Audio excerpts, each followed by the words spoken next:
আজ পাঠ করছি বিশ্বকবি রবীন্দ্রনাথ ঠাকুরের লেখা একটা কবিতা আমি।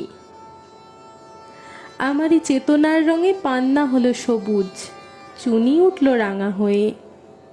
আমি চোখ মেললুম আকাশে, জ্বলে উঠল আলো পূবে পশ্চিমে।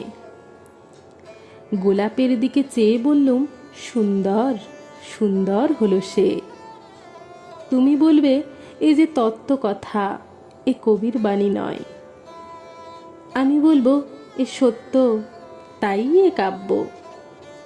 এ আমার অহংকার, অহংকার সমস্ত মানুষের হয়ে মানুষের অহংকার পটেই বিশ্বকর্মার বিশ্বশিল্প। তত্ত্বজ্ঞানী জপ করেছেন নিঃশ্বাসে প্রশ্বাসে না না না, না পান্না না চুনি না আলো না গোলাপ, না আমি না তুমি। ওদিকে অসীম যিনি, তিনি স্বয়ং করেছেন সাধনা মানুষের সীমানায়, তাকেই বলে আমি। সেই আমির গহনে আলো আধারের ঘটল সঙ্গম, দেখা দিল রূপ, জেগে উঠল রস, না কখনো ফুটে উঠে হলো হা মায়ামন্ত্রে, রেখার রঙে সুখ ও দুঃখে। একে বলো না তত্ত্ব, আমার মন হয়েছে পুলকিত।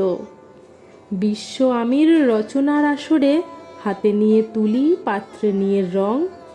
পণ্ডিত বলেছেন বুড়ো চন্দ্রটা নিষ্ঠুর চতুর হাসি তার, মৃত্যুদূতের মতো গুড়ি মেরে আসছে সে পৃথিবীর পাঁজরের কাছে। একদিন দেবে চরম টান তার সাগরে পর্বতে, মর্তলোকে মহাকালের নূতন খাতায় পাতা জুড়ে নামবে একটা শূন্য, গিলে ফেলবে দিন রাতের জমা খরচ। মানুষের কীর্তি হারাবে অমরতার ভান, তার ইতিহাসে লেপে দেবে অনন্ত রাত্রির কালি। মানুষের যাবার দিনের চোখ বিশ্ব থেকে নিকিয়ে নেবে রং, মানুষের যাবার দিনের মন ছানিয়ে নেবে রস।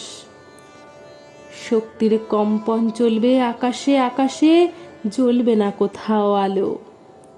বিনাহীন সভায় যন্ত্রীর আঙুল নাচবে, বাজবে না সুর। সেদিন কবিত্বহীন বিধাতা একা রবেন বসে, নীলিমাহীন আকাশে ব্যক্তিত্বহারা অস্তিত্বের গণিত তত্ত্ব নিয়ে।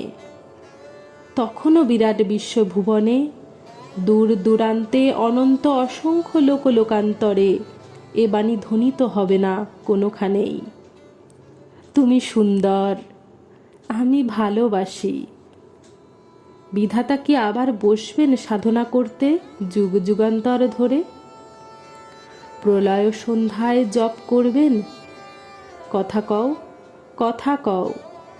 বলবেন বলো তুমি সুন্দর, বলবেন বলো আমি ভালোবাসি।